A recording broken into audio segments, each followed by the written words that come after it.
cows.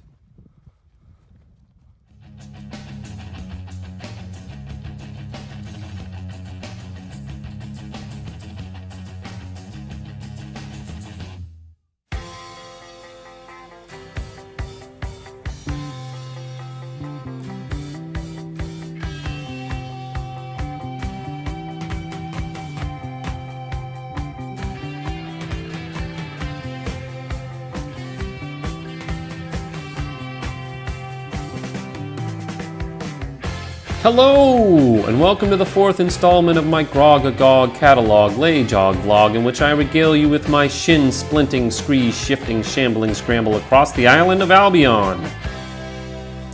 When I last left you, I was just south of the Peak District in Burton-upon-Trent, having just said goodbye to some friends from the States. I was feeling strong and energetic, so I made a mad 2-day 65-mile dash for Edale, the official start of the 268-mile Pennine Way. Unfortunately, I was more ambitious than one of my shins could handle. Towards the end of that second day, I started to develop shin splints in my right shin. I planned to take a day off, but foolishly, restlessness got the better of me, and I set off for the demanding Pennine Way the next day. That first day on the Pennine Way was grueling. Not only did I encounter the most demanding ascents and descents of my trip, but my shin began to stab with intense and increasing pain after only a few miles, made all the more difficult by the bone-jarring rapidity of walking on an occasional flagstone path. I desperately needed a day to heal, but there was no good place to stop during the first 3 days of the remote and desolate Pennine Way. So I limped on, eventually landing in the, quote, lesbian capital of the UK, and no, I didn't make that up, lovely bohemian Hebden Bridge. Fortunately, my stop coincided with a 2-day storm, which gave me the extra excuse I needed to stay put and heal. In Hebden Bridge, I met an Austrian hiking the Pennine Way named Klaus.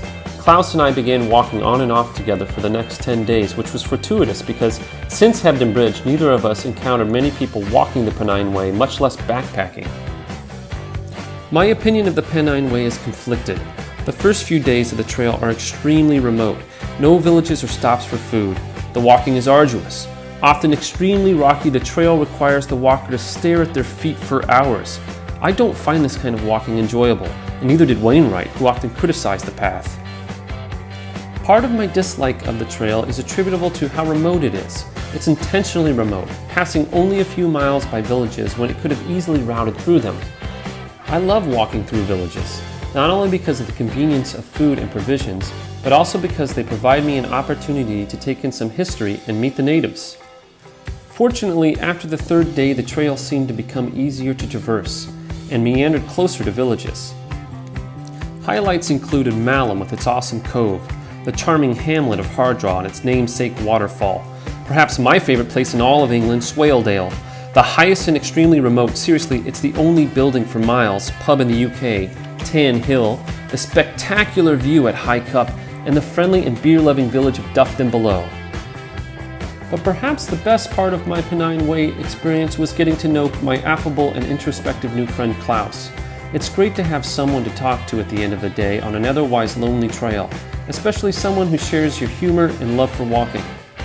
I'm currently on a slight detour from the Pennine Way and taking a rest day in Halt Whistle, a mere few miles from Hadrian's Wall, the border to Scotland, and what appears to be 3 very remote, long, and demanding days left on the Pennine Way.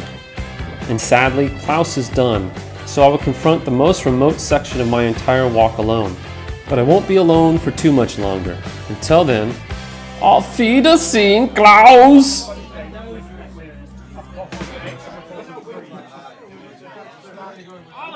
That's so strong. It's pretty strong. Biggest one.